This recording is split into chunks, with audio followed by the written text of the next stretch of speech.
জেলেনস্কির পর এবার হোয়াইট হাউসে আলোচনার জন্য এসে অপমানিত হতে হলো দক্ষিণ আফ্রিকার প্রেসিডেন্ট সিরিল রামাফোসাকে। ভৎসনা করতে যেন রীতিমতো আটঘাট বেঁধেই বসেছিলেন ট্রাম্প। তবে রামাফোসাও আগে থেকেই বুঝে গিয়েছিলেন মার্কিন প্রেসিডেন্টের মতিগতি, তাই তো সব ধরনের কূটনৈতিক নিয়মের ব্যত্যয় ঘটিয়ে সঙ্গে নিয়ে গিয়েছিলেন দুই শ্বেতাঙ্গ দক্ষিণ আফ্রিকান গলফারকে। ওভাল অফিসে বৈঠক শুরু হওয়ার অল্প সময় পরই একের পর এক খণ্ড উন্মোচিত হতে থাকে ট্রাম্পের সাজানো নাটকের। কাগজে মেলে ধরেন দক্ষিণ আফ্রিকায় শ্বেতাঙ্গের বিরুদ্ধে নিপীড়নের এক একটি খতিয়ান। তবে এখানেই থামেনি ট্রাম্পের নেতাসুলভ তিরস্কার। এক পর্যায়ে ভিডিও চালিয়েও প্রমাণ দিতে শুরু করেন দক্ষিণ আফ্রিকার শ্বেতাঙ্গদের উপর চালানো গণহত্যার অভিযোগকে। দক্ষিণ আফ্রিকার পরিস্থিতি নিয়ে আমরা খুব উদ্বিগ্ন। সেখান থেকে শ্বেতাঙ্গ কৃষকরা পালিয়ে যাচ্ছে, তাদের জমি কেড়ে নেওয়া হচ্ছে, এমনকি হত্যাও করা হচ্ছে।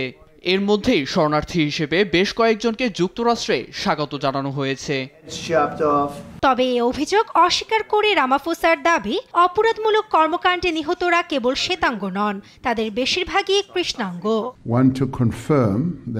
দক্ষিণ আফ্রিকায় যা কিছু ঘটছে তা বর্ণবাদের সাথে তুলনা করা উচিত নয়। আমি স্পষ্ট করে বলতে চাই যে দক্ষিণ আফ্রিকায় কোনো গণহত্যা নেই। যদি সত্যি আফ্রিকান কৃষকদের উপর গণহত্যা চলতো, তাহলে আমি বাজি ধরে বলতে পারি এই তিনজন ভদ্রলোক এখানে উপস্থিত হতেন না।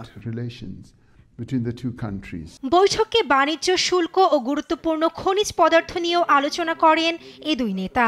এ সময় রুয়ান্ডা ও গণতান্ত্রিক কঙ্গো প্রজাতন্ত্রের মধ্যে সংঘাত মীমাংসায় মার্কিন ভূমিকার কথাও জানান ট্রাম্প। বৈঠকের এক পর্যায়ে এনবিসির এক সাংবাদিক কাতারের উপহার দেয়া জেট সম্পর্কে প্রশ্ন করলে মেজাজ হারিয়ে বসেন ট্রাম্প। বেরিয়ে যেতে বলেন সেই সাংবাদিককে। তবে সে সুযোগে ব্যঙ্গাত্মক মন্তব্য করে বসেন রামাফোসাও। দুঃখ প্রকাশ করে জানান, যুক্তরাষ্ট্রকে দেওয়ার মতো কোনো বিমান তাদের নেই।